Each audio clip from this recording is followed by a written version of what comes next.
virus de DNA, donde el reservorio es el humano.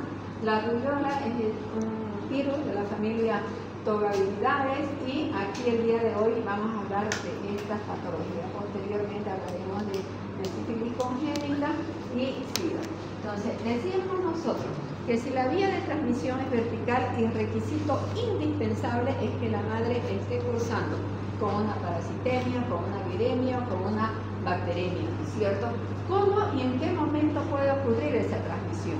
En tres escenarios. El primero, por vía transplacentaria.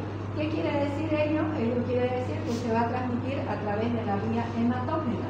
Entonces, a través del torrente circulatorio, el microorganismo va a llegar y va a infectar a la placenta. Una vez infectada la placenta, se va a trasladar al producto a través de los vasos umbilicales, ¿ya? Y obviamente ya tenemos un producto infectado. ¿Cuáles son las patologías por vía transplacentaria hematógena? La rubiola, el toxo, lures, chaga, parvovirus y varicela dentro de las más frecuentes. En el momento del canal del parto, vamos a suponer ese es otro escenario. Entonces, que el niño se puede infectar por vía transplacentaria, pero en el momento de que tenga contacto a la salida del parto, también se puede infectar. Tenemos entonces nosotros un tracto genital infectado y en el momento del parto, por contacto con esos agentes microbianos, se puede infectar. Pues dentro de los más frecuentes tenemos el HIV, la sífilis y luego otros virus más, pero vamos a hablar específicamente de HIV y sífilis, ¿ya? Ya estamos hablando de dos escenarios. Y luego por vía ascendente, cuando tenemos una infección, igual un tracto genital materno infectado, y por vía ascendente va a llegar a infectarse la cavidad uterina, entonces vamos a tener una corioamnionitis. Por una ruptura prematura de placenta, van a migrar los microorganismos y vamos a tener un producto infectado en estos tres casos, ¿ya? Ahora, acá a lo que hablábamos nosotros, ¿qué tiene que tener la madre para que pueda infectar al producto? Primero, una prima infección. ¿Y qué es la prima infección, María? Me acuerdo de su nombre, aleluya, que me acuerdo el nombre. ¿Qué quiere decir? ¿Quién quiere decir que es la primera? Él quiere decir. Cuando la madre se infecta por primera vez. Exactamente. La prima infección es la primera infección que tiene la persona. En este caso estamos hablando de la gestante. Entonces, esa prima infección estamos hablando de que la madre se va a infectar por primera vez. La reactivación, tú mismo. Un ejemplo, la tuberculosis, la persona sana, pero nuevamente puede crear y reactiva. Se reactiva, entonces ha tenido una enfermedad, pero está pausada. Y luego vuelve a reactivarse. Y la reinfección, igualmente, tiene una infección, se ha curado y se ha reinfectado. La infección crónica latente, nosotros sabemos que tenemos dos tipos de infecciones, la aguda y las crónicas, ¿no es cierto? ¿Y cuál es la que se transmite cuando hay una infección crónica? Chagas, ¿no es cierto? Está bien entendido. Entonces aquí tenemos, por ejemplo, el mecanismo que ya les he explicado, que son los tres escenarios por donde se puede infectar el niño. Aquí tenemos in útero, donde ya llegan los microorganismos y van a infectar a través de los vasos umbilicales y infectan al producto. Aquí tenemos la infección perineal, este es el canal del parto, lo que ustedes están haciendo, que al momento de salir del parto toman contacto con la bacteria o el virus y luego se infecta. Y la infección postnatal puede depender de diferentes mecanismos e incluso aquí se habla que puede ser un factor importante lo que es la transmisión a través de la leche materna, entonces después del nacimiento. Y en la leche materna, por ejemplo, lo más frecuente y la patología más conocida es el VIH. Entonces, en caso de que nosotros tengamos seguridad y hemos ya identificado y sabemos que la infección se puede transmitir el microorganismo a través de la lactancia materna, debería suspenderse la lactancia materna, ¿no es cierto? Sabemos que la madre tiene un VIH, deberíamos suspenderse. Pero ahí lo que hablan las últimas normas es evaluar el riesgo y el beneficio. Entonces, ya se ha hablado que en los países pobres, en los subdesarrollados o de tercer mundo que antes decían, se tiene que tomar muy en cuenta la posibilidad de que si yo voy a suspender la lactancia materna, tengo que ofrecerle al niño el soporte de recibir sus requerimientos calóricos para que el niño le permita crecer. En caso de que no pueda recibir, estamos hablando de qué, de un sustituto de leche materna. Entonces, si es una familia pobre que no tiene los recursos, se va a morir por desnutrición, ¿no es cierto? Lo estoy poniendo en riesgo. Entonces, y la posibilidad de transmitir a través de la lactancia materna, obviamente que existe la posibilidad de contagio, como que también no, que se transmite. Entonces dice, hay que saber en qué momento suspender la lactancia materna, pero que sí se transmite por la lactancia materna, sí. Decíamos nosotros que muchas de estas patologías tienen situaciones similares, tienen signos, sintomatologías similares. Algo que se hablaba de Chagas, por ejemplo, versus la toxoplasmología, que son signos característicos. El Chagas es una enfermedad que ya ahora se sabe que prácticamente en el recién nacido es asintomática, la gran mayoría de ellos. ¿Qué tiene? Hepatoespleno, que es un signo común con la toxoplasmosis, que deberíamos verlo, pero no tiene esas manifestaciones del sistema nervioso central como son las calcificaciones, que sí lo tiene la toxoplasmosis y sí lo tiene el citomegalovirus. No tiene afectaciones del globo ocular, como decir las corioretinitis, ¿cierto? Que sí es característico de la rubiola, y otras situaciones entonces hematológicas. Entonces lo más importante en el Chagas o en otras patologías es que tiene hepatoespleno, de repente hay también como un bajo peso que podría, o la prematuridad. Aquí tenemos, lo vamos a hablar después, algunas características de lo que es la rubiola congénita, que se llama el síndrome de Grey. Antes se hablaba de una tríada de Sabin. Actualmente a esa tríada de Sabin le han aumentado lo que son las convulsiones y hablamos de la tétrada de Sabin. No quiere decir que sean patognomónicas de esa infección específica, pero sí son más frecuentes. Entonces aquí tenemos primero, fíjense ustedes, que en la rubiola el órgano más afectado es la parte auditiva, donde generalmente cursan con una disminución o una hipoacusia o una acusia en un 60-75%. Luego tenemos las cataratas, la retinopatía, las malformaciones cardíacas y las neurológicas, que son las microcefalias. En la toxoplasmosis tenemos la hidrocefalia, las calcificaciones. Esto de acá quiero que lo vean bien, porque tenemos en el citomegalovirus y en la toxoplasmosis. Pero el lugar donde están las calcificaciones son diferentes. En la toxoplasmosis son intracraneales, periféricas, y aquí son periventriculares, ¿no? Luego tenemos la corioretinitis, convulsiones, aquí microcefalia, hernias. Entonces fíjense ustedes la gran variedad y que hay signos y síntomas comunes en varias patologías, ¿no ves? Entonces, ¿qué laboratorio nosotros debemos pedir en cada una de las patologías? Y tenemos diferentes laboratorios que vamos a hablar dentro ya de las patologías específicas, pero aquí les hemos querido traer un cuadro donde tenemos y se realiza el diagnóstico materno y el diagnóstico de recién nacido. Por ejemplo, vamos a hablar de Chagas. ¿Dónde está Chagas? ¿No? El segundo. Ya, el segundo. Entonces vamos a hablar, por ejemplo, de toxoplasmosis serológica, ¿no es cierto? Entonces, ¿qué tenemos que pesquisar? En ambos. Cuando hablamos nosotros de la serología, tenemos diferentes métodos. Uno de los métodos más comunes es el HAI, o la hemoglutinación, o el ELISA, ¿no es cierto? Lo que más se hace. Entonces, significa que para que hemos dicho que tiene que tener una infección aguda. Entonces, la madre tiene que tener un IgM y una inconsulta. ¿No es cierto? Porque la IgG significa que ha causado una infección, prácticamente que ya tiene los anticuerpos.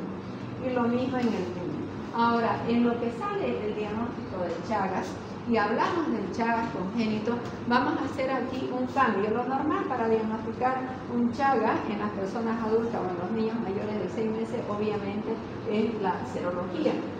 Ahora, en el recién nacido ya está evidenciado que dentro de los laboratorios que se debe hacer son los laboratorios donde vamos a identificar el parásito, ya no así como la parte serológica. Entonces, ¿en qué laboratorio y qué laboratorio vamos a solicitar en el Chagas para diagnosticar es el micrométodo. Ese micrométodo lo debemos realizar, hay una normativa nacional, es bueno que lo bajen ustedes de internet, lo que es el Chagas congénito, que está todo lo que debemos hacer y el protocolo y los árboles de decisiones, que vamos a hablar de los árboles de decisiones. El micrométodo. Este micrométodo es directamente es visualizar el parásito. ¿Ya? ¿Hasta cuándo se lo puede hacer? Hasta los 6 meses. Si yo tengo el antecedente, y hemos dicho que tiene una madre con una serología positiva, independientemente de la dilución, ya me obliga y ya sé y ya lo tengo bien claro que el Chagas se transmite tanto en la fase aguda como en la fase crónica, y es obligación del obstetra de hacerle todos los controles serológicos para detectar estas patologías que se transmiten al niño y no ponerlo en riesgo. Entonces, a esa paciente que viene con una serología positiva, yo tengo que tener la precaución que en el momento del nacimiento tengo que tomarle la sangre de cordón para hacer el micrométodo, o por lo menos hasta el mes, sí o sí. Si no le tomo la sangre de cordón por algún motivo, periférica, pero sí o sí se tiene que hacer el micrométodo hasta los 6 meses. Porque a partir de los 6 meses ya se ha demostrado que ya no hay el parásito en la circulación, ya van desapareciendo. Pero a partir de los 6 meses ya tenemos los anticuerpos y obviamente ya vamos a tener la serología positiva. Eso es por qué hacemos el micrométodo hasta los 6 meses. Porque el parásito está en circulación, hay parasitemia. ¿Por qué a partir de los 6 meses ya pedimos serología? Porque los parásitos ya no se encuentran dentro de la circulación, ya hay los anticuerpos y ya tenemos la IgM positiva que aparece a partir de los 6 meses y obviamente la IgG también. Y en los otros ya cuando hablemos cada uno de ellos ya vamos a hablar. Entonces, nosotros decimos, ¿no? Dentro de los laboratorios hay algo que es el que tiene sensibilidad y el que tiene más especificidad. Sensibilidad es la probabilidad de diagnosticar a todos los que están enfermos. Es cuando pedimos antibióticos y vemos sensible a qué es, ¿no es cierto? ¿Qué es lo que le va a hacer efecto? Y especificidad es detectar a los que no están enfermos. Entonces, nosotros para tener un diagnóstico tenemos que tener una alta sensibilidad y una alta especificidad. Eso nos va a permitir detectar a los enfermos como también a aquellos que no están enfermos. Entonces, dentro de esos laboratorios, el método que tiene más sensibilidad y especificidad es la reacción de cadena en polimerasa, que lo conocemos también como que si fuera el RSP, que no es cierto, que lo conocemos de esa manera conocida, ¿no? La serología, que ya hemos hablado, las pruebas cutáneas, obviamente el realizar los cultivos, cuando tenemos una varicela y tenemos las ampollas, podemos tomar muestras para realizar aquellas. La otra cosa importante es lo que aquí estamos diciendo. ¿Dónde yo puedo tomar la muestra para aislar el microorganismo? ¿En qué secreciones puedo tomar la muestra? ¿Lo puedo tomar en las ampollas? Sí. ¿Lo puedo tomar en orinas? Y nosotros debemos saber que en el neonato, pues el cultivo donde sospechamos de un citomegalovirus debe ser en la orina. Ahora, ¿qué tipo de inmunidad nos puede dar a el que haya tenido la madre estas infecciones previas? Entonces, la inmunidad protectora, la rubiola, la toxa, la varicela. ¿Qué quiere decir protectora? Ya, va a formar anticuerpos y vamos a tener rubiola 2, 3, 4 veces. No, no es cierto. El que tenga la madre o eso significa que tiene anticuerpos y obviamente le puede transmitir al niño, ¿no ves? ¿Qué tiene que ser inmunidad relativa? Que va a tener en el momento. Que no dejan inmunidad, sífilis y tuberculosis. ¿Qué quiere decir eso si no dejan inmunidad? Que se puede, perfecto, están muy bien, todos están respondiendo, ¿verdad? Entonces, si no dan inmunidad, significa que de sífilis se puede infectar ahora, de acá al otro año vuelve a tener en contacto, vuelve a tener otro hijo, igualmente al pasar por el canal del parto va a tener lo mismo que la tuberculosis, ¿no? Infecciones con riesgo para cada embarazo, el Chagas. ¿Y por qué el Chagas? Porque se puede transmitir igual aunque sea crónico. O O agudo. Porque estamos hablando que el Chagas es una infección aguda y crónica y lo podemos transmitir, ¿no es cierto? Entonces, ¿qué hacemos para diagnosticar una infección congénita? Pues evaluamos, ¿no es cierto? Primero los antecedentes, como decimos, evaluamos, decidimos y actuamos. Una vez que evaluamos los antecedentes, vemos el examen físico, la clínica del paciente, sospechamos de una patología y ahí decidimos pedir laboratorio para confirmar o descartar lo que estamos pensando, ¿no? Entonces, aquí por ejemplo, esta lámina siempre se las traigo desde el comienzo, porque lo del grupo TORCH es como en todo, ¿no? Es como en las elecciones, uno está con un candidato, otro está con otro candidato.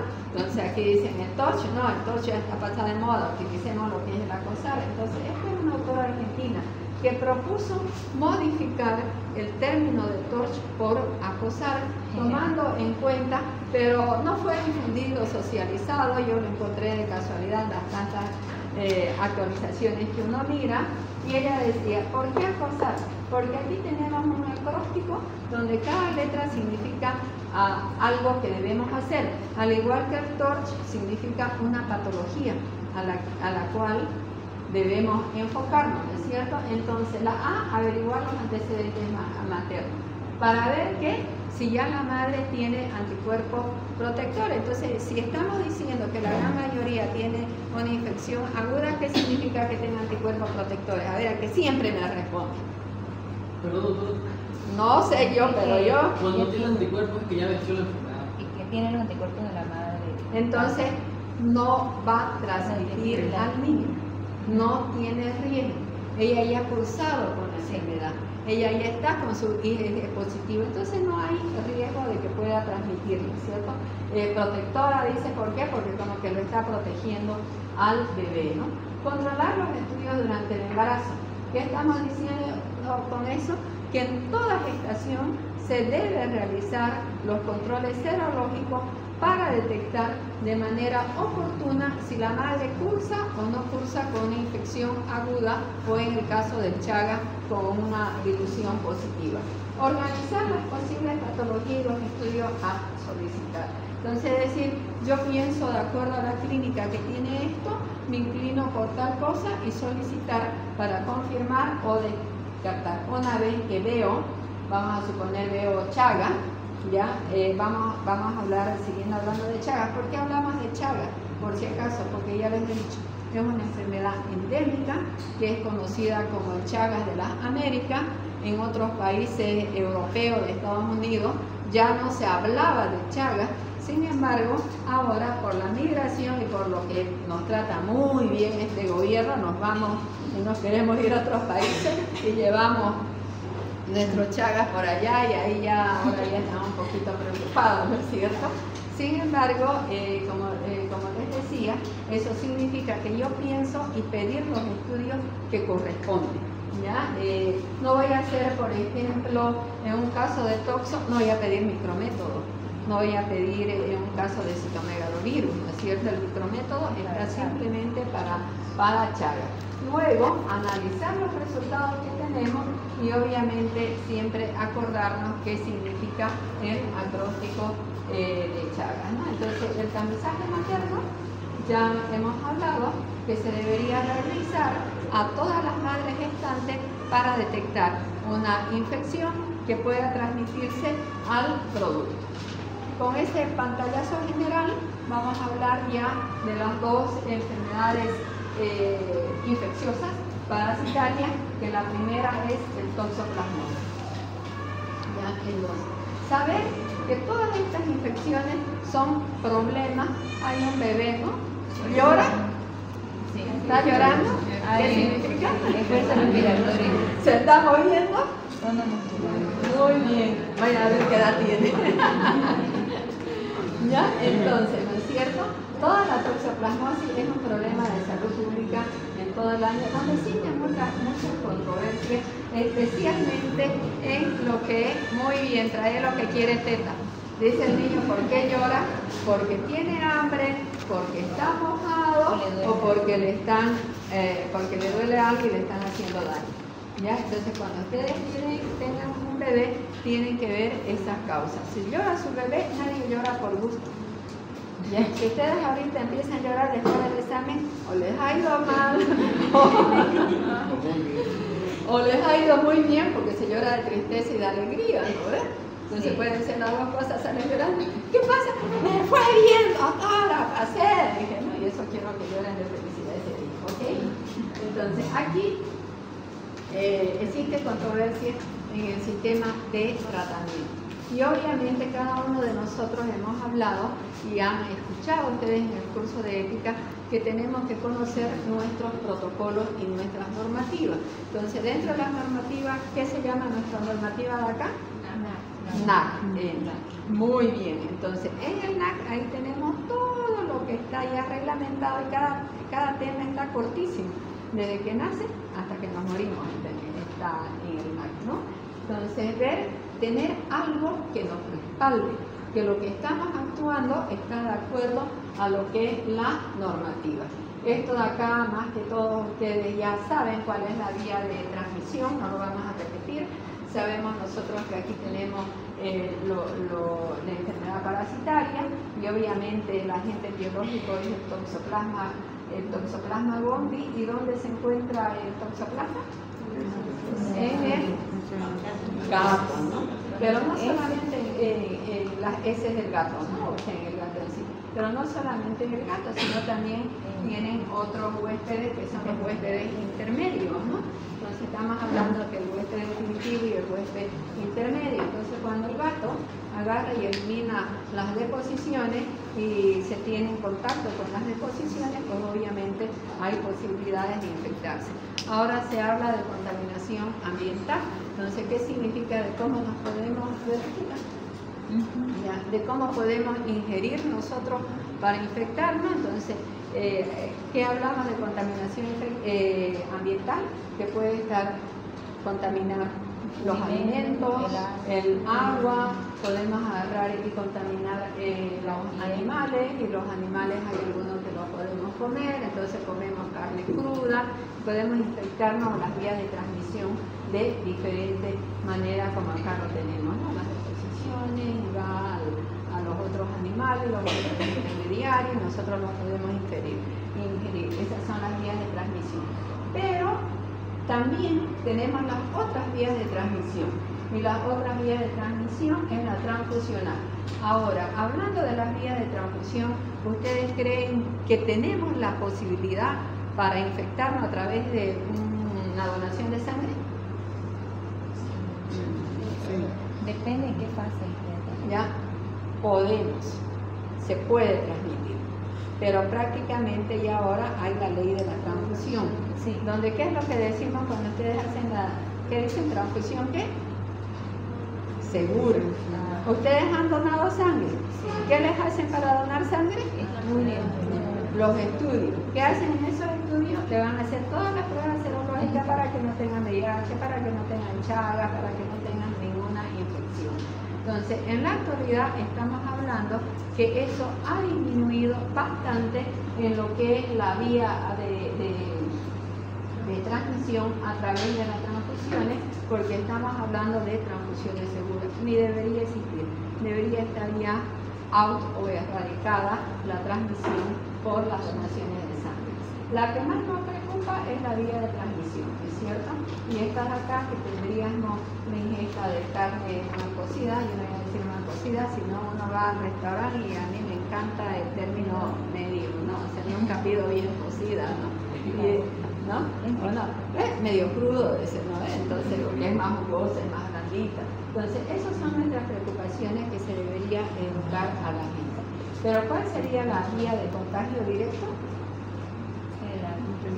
La vertical. Contacto. Contacto con el objeto. El contacto directo, estamos hablando de contacto directo, ¿no es cierto? El contacto con la materia fecal. Entonces decimos, ¿no es cierto? ¿Cuál es el riesgo para que tenga el producto una infección? Desde el momento que la gestación adquiere la infección. O sea, obviamente dependiendo del trimestre que la adquiera, va a tener más probabilidades, menos síntomas graves. Menos probabilidades, más síntomas graves. Entonces, pero sí, desde el momento que curse con una parasitemia, con una infección aguda a la madre, tiene la posibilidad de transmitir al producto. ¿Y qué es lo que estamos hablando nosotros? ¿Cuál es la más grave? Pero por suerte es la que menos probabilidades tiene. En el primer trimestre de la gestación. ¿Qué significa en el primer trimestre de la gestación? Obviamente que se está formando, ¿no es cierto?, el ser. Entonces tenemos un riesgo de infección del 14%, pero fíjense ustedes, el 41% de la toxoplasmosis va a tener esa sintomatología grave. Eso que hemos hablado de la tetra del Sabin, que es bien, ya, y convulsión. ¿no es cierto? Entonces va a tener toda la sintomatología grave que puede desencadenar a que posteriormente ese niño tenga la posibilidad de tener cierto grado de retraso, ¿cierto? Entonces tiene menos probabilidades de infectarse. Estamos hablando toxo y el embarazo, estamos hablando de los 9 meses de gestación, pero la posibilidad del primer trimestre obviamente es, si vive y sobrevive, mayor gravedad, y también puede cursar con aborto o con muerte fetal. En el segundo trimestre la posibilidad va a aumentar más, pero la enfermedad va a ser menos grave y obviamente solamente un 7% van a llegar al aborto.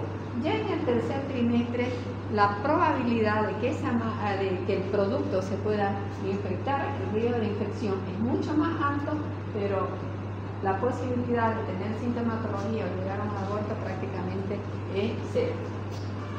Ya, ahora, el riesgo de transmisión y afectación fetal. Acá tenemos la edad gestacional, la transmisión fetal y la afectación fetal. Entonces lo mismo, ¿no es cierto? Menos probabilidad y 60% de que las lesiones, lo que estábamos hablando y lo que les había preguntado a ustedes, sean más graves, como son las calcificaciones periventriculares, las intracerebrales, lesiones oculares. A medida que va aumentando las semanas de gestación, la probabilidad de la transmisión es más alta y obviamente las lesiones ya no son tan graves. ¿Cuáles son las sintomatologías de lo que es el torso? Aquí hay una característica para que no nos olvidemos: CCC, ¿ya? De la tetra del Sabin. Entonces, coriorreginitis, convulsión, calcificaciones y cabezón. ¿Qué significa cabezón? Hidrocefalia. Eso lo digo para que ustedes lo tomen en cuenta y no nos olvidemos. Tetra del Sabin, el examen, lo primero que se van a acordar, la doctora dijo cabezón. ¿No ven? Ya, entonces ya aquí ya lo tenemos: calcificaciones, las intracraneales, la hidrocefalia, las lesiones neurológicas que pueden llegar hasta la parálisis o hasta la convulsión. Las manifestaciones oculares, catarata, estrabismo, desprendimiento de retina, síntomas de infección. Y aquí está el signo común de lo que significa el Chagas, que muchas veces aparece como que no hacemos bien el examen físico y por ahí ni diagnosticamos la hepatoespleno. Entonces, estos signos de la hepatoesplenomegalia, de la ictericia y del bajo peso son signos característicos entre el Chagas y la toxoplasmosis. Entonces, en todo paciente que tiene una ictericia, que tiene una hepatoesplenomegalia, debemos realizar, y más si tiene todavía una serología positiva para Chagas, debemos descartar un Chagas. No nos olvidemos que siempre el recién nacido en el examen físico tiene que tener la punta del hígado, decimos, palpable, no más. Si tiene 2 o 3 centímetros, ya hay una hepatomegalia. El vaso no debe ser palpable. Si lo palpamos, ya hay una esplenomegalia. Ahora, dentro de las manifestaciones clínicas, ¿cuáles son las formas de presentación? Aquí es lo que nos estamos hablando nosotros. La enfermedad neonatal, que tiene grave compromiso del sistema nervioso central y que pueden llegar a tener grandes secuelas neurológicas, ¿no?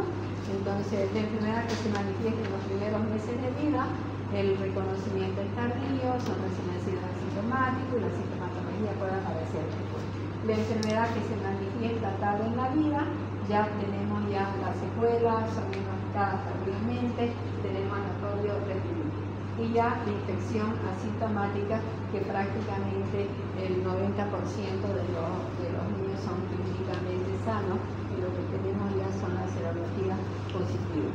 Aquí tenemos la clínica de enfermedad neurológica y de la enfermedad generalizada con sus porcentajes en cada una de ellas. Entonces, polioretinitis, el 94%, alteraciones del microencefalorraquídeo, y aquí ya lo tenemos hasta acá, vamos a decir, anemia, convulsiones, falsificaciones.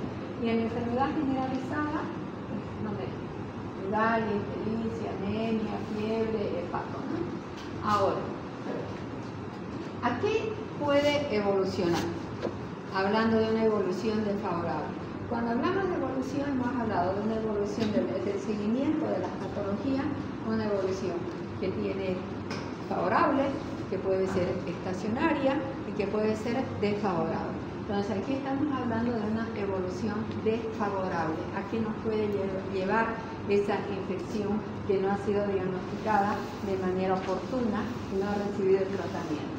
Primero, una infección congénita asintomática nos va a llevar a una encefalitis, ¿ya? Con todo ya lo que hemos hablado de las convulsiones y de las secuelas. Y aquí es lo más grave, las secuelas postencefálicas. Son niños que tienen retraso psicomotor. No voy a decir que son una carga, pero a veces es la desunión y la desvinculación hasta de la pareja, ¿ya? Entonces uno debe tener y tomar en cuenta ello, ¿no? Ahora, el diagnóstico biológico, ya hemos hablado que se hace a través de la serología, y hemos hablado de que lo que tenemos nosotros, lo más utilizado es el ISA y el HAI. Y tenemos que saber qué significa cada uno de estos anticuerpos que tienen IgM, IgG y IgA. Entonces, el IgM, cuando aparece en la primera semana de la infección y hasta los 3 meses, vamos a tener un ascenso y luego va a empezar a descender y va a negativizar. Una vez que negativiza, vamos a tener ya el aumento de la IgG, y la IgG va a persistir para toda la vida, y eso ya va a significar que la madre ya tiene anticuerpos, que está ya con una infección crónica, ¿no es cierto? Entonces lo volvemos a repetir, aguda, la IgM se negativiza a partir de los 9 meses, pero va descendiendo, ¿ya? Y puede estar positiva hasta los 2 años. La IgA similar a la IgM. Generalmente nosotros evaluamos la IgM y la IgG y tener bien, esto es para lo general. Todos los anticuerpos IgG, infección crónica. Todos los anticuerpos IgM es agudo. Ya ahora, ¿cómo voy a interpretar cuando tengo un dato positivo y un dato negativo? ¿Ya? Entonces yo evalúo y le pido IgG, me sale negativa, ¿qué interpreto?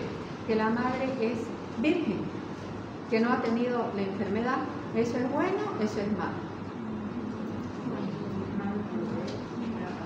Diría yo que es un factor de riesgo, porque esa madre que no tiene anticuerpos, que no es como la jovencita, ¿no? ¿Es bueno o no es bueno que tenga cortejo y es virgen? Cualquier ratito puede perder la virginidad, ¿no? Hablando mujeres como siempre, para que ríen y despierten los de atrás. Entonces, esto de acá no ha habido, ella no ha tenido el contacto con el parásito, pero puede tener en cualquier momento el contacto con el parásito y tener la infección. Mientras permanece negativa, no va a haber riesgo para el niño, pero tenemos que hacer el control. El control de repetir cada mes o cada 3 meses para ver que siga negativa. En el momento que ya tiene el control y tenemos la IgM positiva, quiere decir que ya ha perdido la virginidad, ya está con los anticuerpos, ya está, y ahí puede transmitir al niño. Si tenemos una IgG positiva y una IgM negativa, ¿cómo podemos interpretar? Pero fíjense que a todos lo que quiero hacerles entender es que ustedes aprendan a analizar. Que no sean 1 más 1 es 2, que aprendan por qué 1 más 1 es 2, analicemos, ¿ves? Entonces aquí me dice IgG positiva, IgM negativa. Entonces, ¿qué estamos diciendo? Que interpretación a la madre, que esta madre ya tiene anticuerpos, ¿no es cierto? Entonces, antes de las 24 semanas de gestación, ella ya está con anticuerpos y eso significa que ya ha tenido una infección crónica.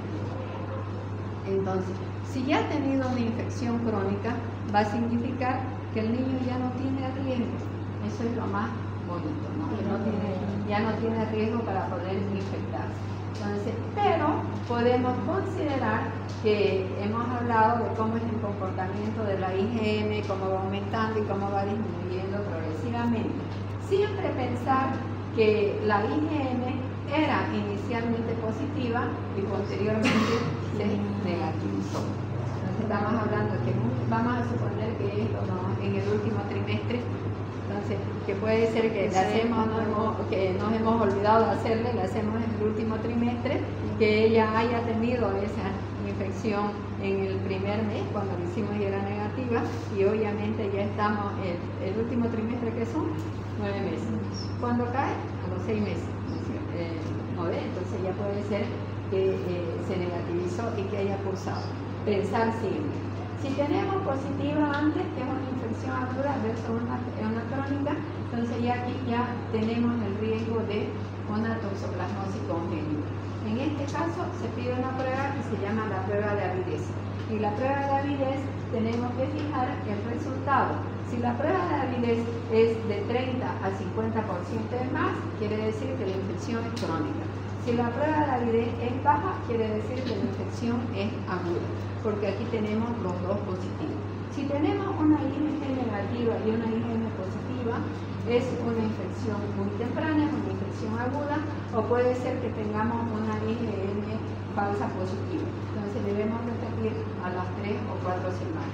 Entonces, ya hacer la prueba de cero conversión. O sea que si ha sido negativa ahora, pero después la hago a los 3 meses y me sale positiva, ha habido una conversión, ¿no es cierto? Entonces estamos con una aguda. Entonces, resumiendo todo este cuadrito.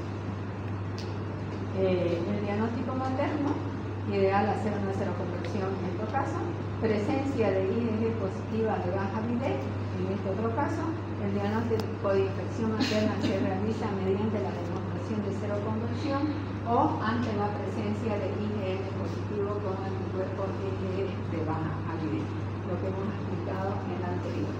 Existen otros métodos de diagnóstico que ya no lo hacemos, existen las técnicas cuantitativas y las cualitativas, ¿cierto? Dentro de las cuantitativas, la que hacemos aquí es el test de ELISA y la hemoagglutinación.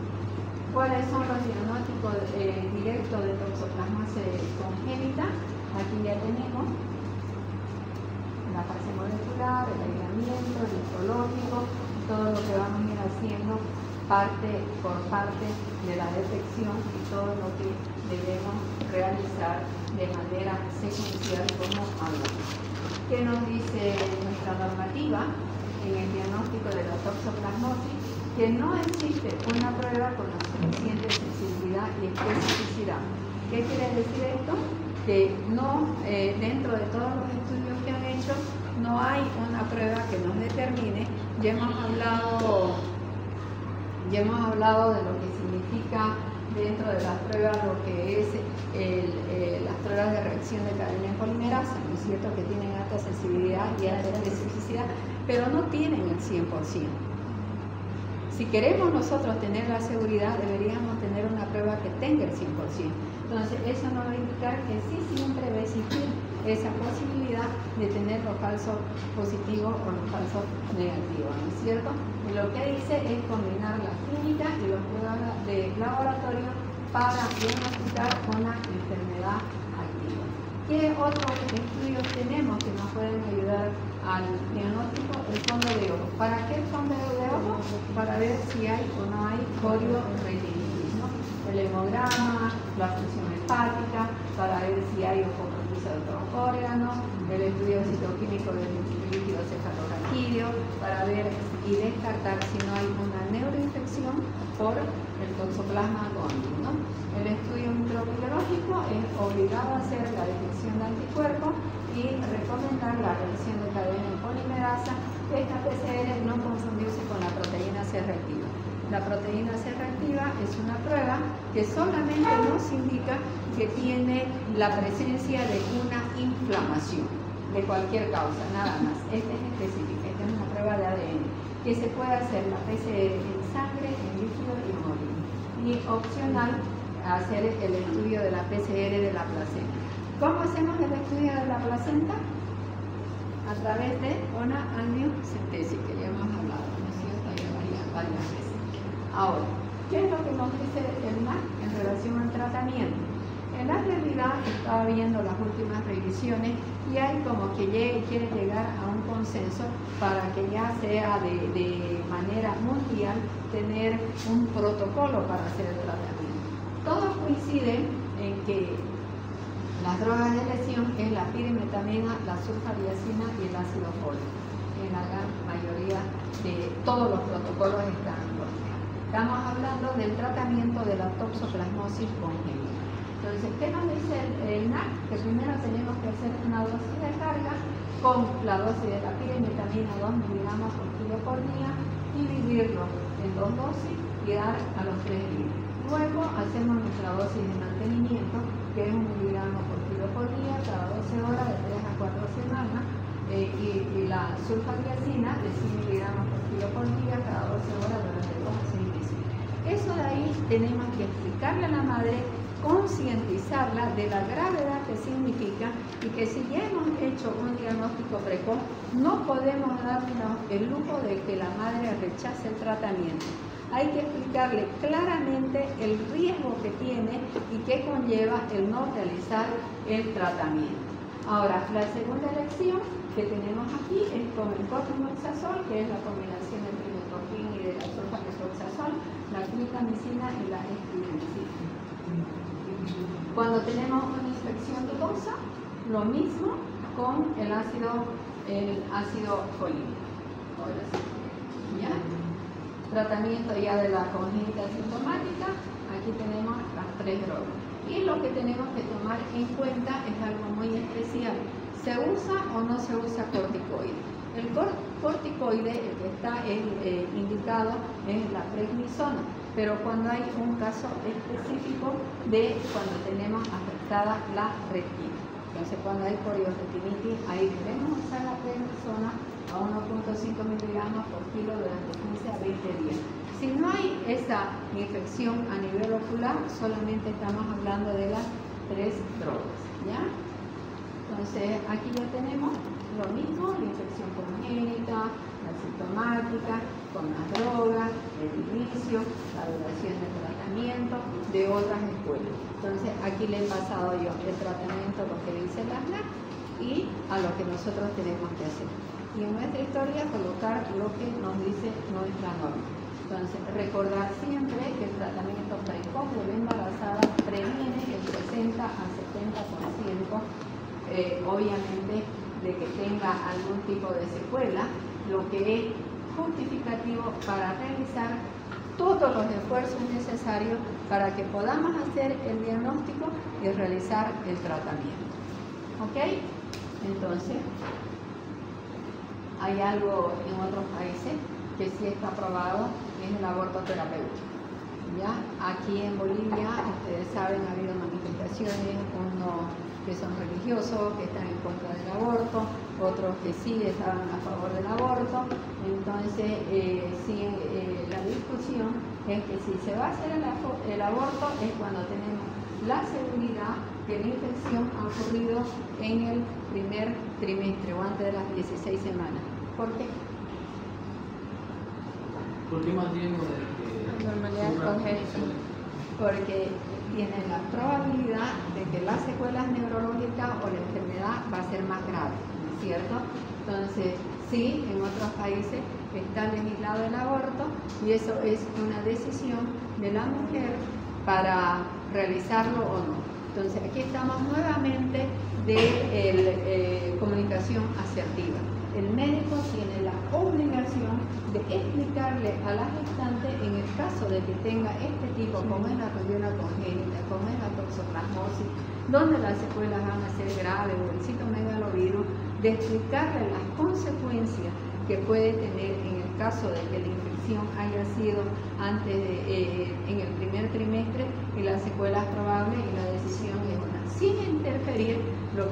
nosotros que dentro de lo que es la relación médico-paciente, ¿qué tipo de relación puede haber? Paternalista, ¿no es cierto? Autoritario, ¿no? Que se tiene que hacer un aborto porque sabe que tiene la probabilidad de que ese bebé después va a tener el retraso y va a ser una carga para usted. No así. Ustedes no. Ustedes son el cambio. Ustedes son una nueva generación. ¿Ya? Entonces explicarle, mire, esto tiene probabilidades. Le he dicho que 1 más 1 no es 2. Siempre hablar de probabilidades y dejar que la madre sea la que decida y a través de qué. Oye, está muy bien, creo que lo voy a hacer pasar a ustedes y voy a hacer público oyente. Entonces, fíjense cómo nosotros estamos transmitiendo todo lo que ustedes deben actuar. Principios y valores. Jamás decidir por la madre, por el paciente, por el niño. Siempre hay unas personas que tienen la capacidad de decisión y tener el consentimiento informado. Y obviamente hacer las recomendaciones pertinentes en lo que se refiere a las otras vías de transmisión. ¿Ok? ¿Qué hora son? Vamos a ir más rápido. 4:20. ¿Hasta qué hora es nuestra clase? 4:20. Pero se van un poquito antes con la clase de medicina interna. Vamos a ir rápido, nosotros vamos a ir allá. Aquí ya les he hablado prácticamente lo que es el Chagas, ya les he dicho cómo se transmite. ¿Cuál es el agente biológico? El Trypanosoma cruzi. ¿Dónde vive el Trypanosoma cruzi? En los valles y en los ambientes oscuros. Dice que duerme de noche y sale de día, parece que es lechuza, ¿no es cierto? Estamos hablando de todo lo que significa el agente causal y quién es dónde se encuentra, y hemos dicho lo que se denominaba bichuca y el nombre ustedes ya lo saben. ¿Quién descubrió? Carlos Chagas, ¿no es cierto? Entonces vamos a ir avanzando. Aquí tenemos el vector, aquí tenemos en Bolivia, palabra camba y boliviana, bichuca, ¿ya? De todas maneras.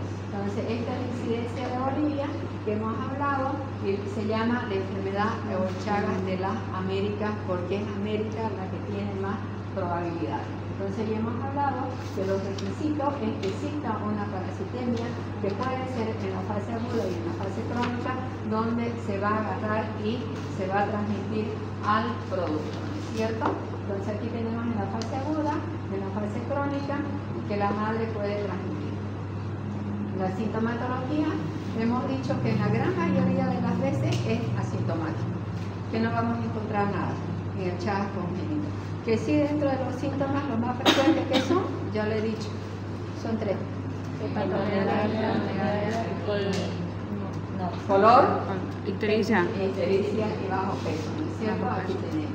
Que obviamente puede tener otra sintomatología así. ¿Cómo hacemos el diagnóstico? Micrométodo.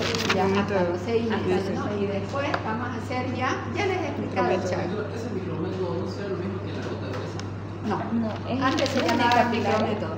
El micrométodo se toma en unos capilares que se sacan la sangre y va directamente al capilar, luego se lo observa. Es la observación directa. Antes la gota gruesa la ponía en la gota y lo observaba. Antes se hacía una gota gruesa y se llamaba otro nombre. Gota fresca. Bueno, otro nombre tenía, ahora es micrométodo. ¿Ya? Gota se llama micrométodo y se puede tomar. Lo ideal es directamente del cordón, antes de que llegue la placenta. ¿Ya? Y lo otro, que si no lo podemos hacer así, es a través de una vía periférica. ¿Ya? Entonces, obviamente, después de los 6 meses, ya hemos hablado que hacemos ya lo que es la serología. Y aquí ya vamos a hablar de cómo hacemos el diagnóstico, lo mismo que ya he explicado porque prácticamente se lo he hablado todo de Chagas. Madre de serología positiva vienen en dilución. La dilución empieza 1 en 16 y se va multiplicando por 2, 1 en 16, 1 en 32, 1 en 64, 1 en 128. Cualquiera, no dice aquí la titulación de la serología, dice que sea serología positiva.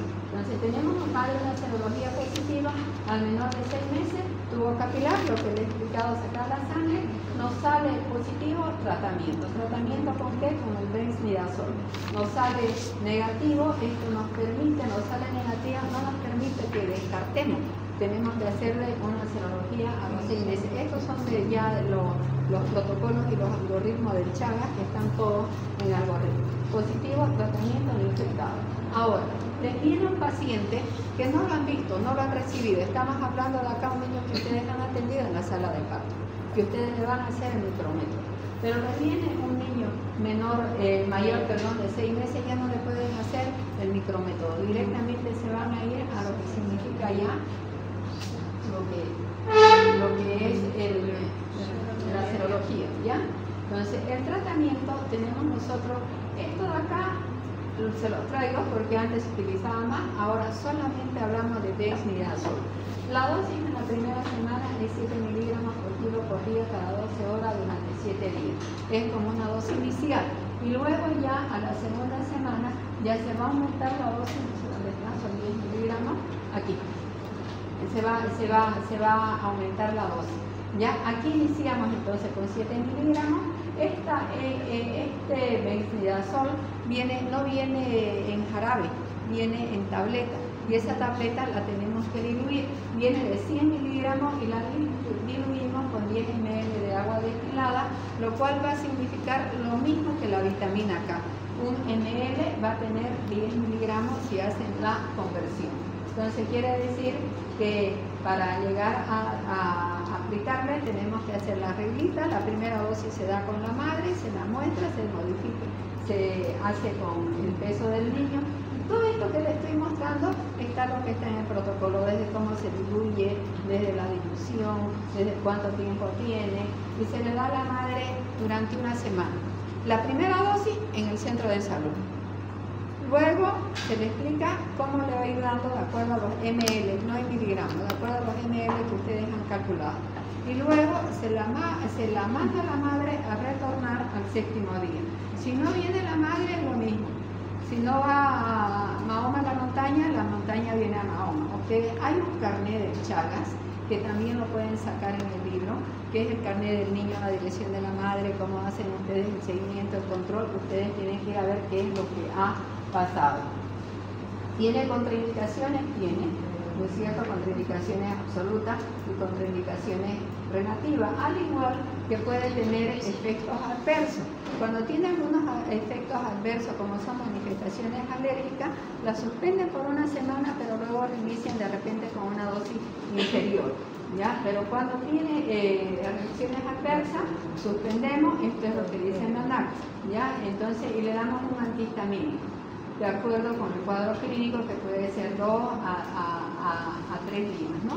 Y ahí empezamos nosotros entonces a ver la mujer embarazada, realizar serología para Chagas. La serología tiene negativo, controlar serología, aquí obviamente descartamos, ¿no es cierto? Tiene positivo, y aquí ya hemos hablado de cómo vienen las diluciones. Uno en 16, uno en 32 y se va duplicando, ¿no es cierto?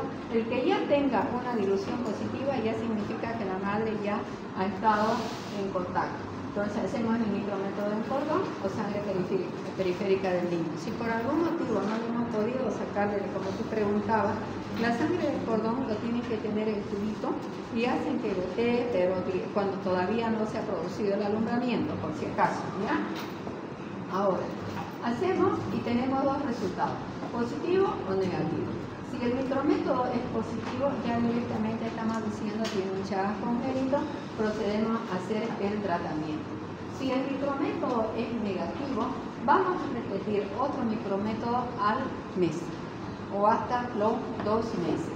En ese otro micrométodo que le hemos pedido en el segundo micrométodo, hacemos, si es negativo, si ese segundo micrométodo es positivo, diagnóstico Chagas congénito, hacemos tratamiento. Si es micrométodo negativo, ya nos obliga a que hagamos un control a los 6 meses y le hagamos ya la serología, lo que les decía, o el HAI o el ELISA, a los 6 y a los 12 meses. Si el HAI es negativo, descartamos, ¿ya? No tiene Chagas, es un niño sano. Si el HAI, la dilución es baja, la dilución es hasta 1,64, se hace un nuevo control a los 3 meses después de tener ese resultado. Pero si el HAI esto es importante, esto que está en rojo, es positivo para catalogarlo como un Chagas congénito. En el recién nacido tiene que tener una dilución mayor o igual a 128 y ahí ya hacemos el tratamiento. ¿Estamos entendidos, no es cierto?, de los planes que tenemos. Ahora, la hemaglutinación es una prueba de laboratorio. ¿Ya? Son diluciones, son los resultados que vienen. Eso lo han debido llevar en parásitos. Los resultados del laboratorio, ellos hacen la prueba, hacen las diluciones y viene la positividad. Entonces ellos te lo van, se llama titulación o dilución. Entonces te van a informar, hay positivo 1 en 16, 1 en 32, dependiendo hasta qué dilución se han hecho la positividad. ¿Ya? Entonces estamos hablando, esos son resultados del laboratorio que lo han debido llevar ustedes en parásito y en bioquímica. Entonces, ¿quiénes son ayudantes? A ver, ¿quiénes son ayudantes de parasitología y de bioquímica? ¿No ves? Ya lo hemos llevado, aquí solamente ya interpretamos los resultados que nos vienen y nosotros decimos, madre serología positiva independientemente de la dilución que tenga. Y 1 en 16 ya es positivo, ya tiene anticuerpos. El niño, para considerarlo que tiene un Chagas congénito, tiene que tener, como hemos dicho, por encima de o igual a 1 en 128. El próximo es el doble de 1 en 128, viene duplicado, por si acaso. ¿Ya? Entonces, volvemos acá y también ya hemos explicado lo que son las pruebas de laboratorio. Ya hemos hablado de lo que es el micrométodo, que son las pruebas específicas para ver el parásito, y las otras que son el Hayer, el ELISA, el Western Blot, son diferentes pruebas de laboratorio. ¿Ya? Entonces, aquí menos de un año, tenemos que establecer la comunicación asertiva, hablar con la mamá, tener el consentimiento informado, todo lo que hemos hablado cuando ya le decimos tiene un Chagas congénito. Siempre hablar con la madre, ¿no es cierto? Entonces, abrir una historia clínica, solicitar visitas domiciliarias, tienen que tener identificado el seguimiento. Dice que dentro de lo que es, ¿por qué hacen todo esto y está protocolizado? Porque de repente dicen las últimas actualizaciones, no sé si ustedes viven en provincia, ha visto que las vinchucas ya están erradicadas, que se ha hecho todo lo que son las políticas nacionales de salud y que ya en las provincias como que si no hay vinchuca, y si no hay vinchuca no hay el agente transmisor, o sea, como que estamos diciendo que esa vía de transmisión prácticamente está erradicada, no es eliminada. Pero la preocupación es que en las mujeres en edad fértil todavía no hay. Entonces sería como si fuera la primera causa de transmisión, la transmisión vertical, lo que le estaba hablando. Incluso les estaba diciendo que la anterior vez creo que le comenté, que estamos queriendo hacer un estudio que se llama Gabrielenia, por si acaso, estamos queriendo implementar un laboratorio biológico para hacer el seguimiento de las enfermedades infecciosas, donde queremos ver nuestros estudiantes, quería hacer en la facultad, para detectar si ustedes son portadoras de un Chagas crónico, porque el diagnosticarte con un Chagas crónico durante la edad fértil que no estás embarazada, pueden recibir tratamiento, ¿no es cierto? Y evitar que el niño se contagie. Pero si durante el embarazo está diagnosticado con un Chagas, ya no se puede hacer el tratamiento porque la droga puede afectar al niño y puede tener consecuencias, por si acaso. La otra cosa que decían en la transmisión después del nacimiento, en el tema de que si el Chagas se transmite a través de la lactancia materna. Y había muchas dudas, se han hecho muchos estudios, pero actualmente no existen evidencias que el Chagas se transmite a través de la lactancia materna.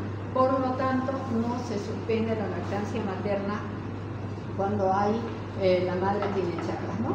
Entonces aquí estamos hablando del benflidazol, la dosis, preparar el medicamento, administrar la primera dosis y luego después de la semana aumentar la dosis a 10 miligramos. Entonces estábamos hablando, ya dijimos anteriormente, que significa que un ml va a tener 10 miligramos. Por lo tanto, un ml, el 0.1, ¿cuánto va a tener? Lo mismo de la vitamina K, ¿les dije? ¿Cuánto va a tener? Era 10 miligramos de ml. ¿No es cierto? 10 miligramos un ml ml. Entonces, después de ajustar la dosis a 10 miligramos por kilo. Entonces, calculan y saben que 0.1 tiene 1 miligramo. Entonces, van a calcular su peso, su dosis y se los dan directamente. Le decimos a nosotros, hay jeringas que son dosificadas. En lo particular, utilizamos la jeringa de insulina. Se la saca la agujita y se la da directamente a la boca. Eso es una parte muy eficiente para darle a nuestro bebé.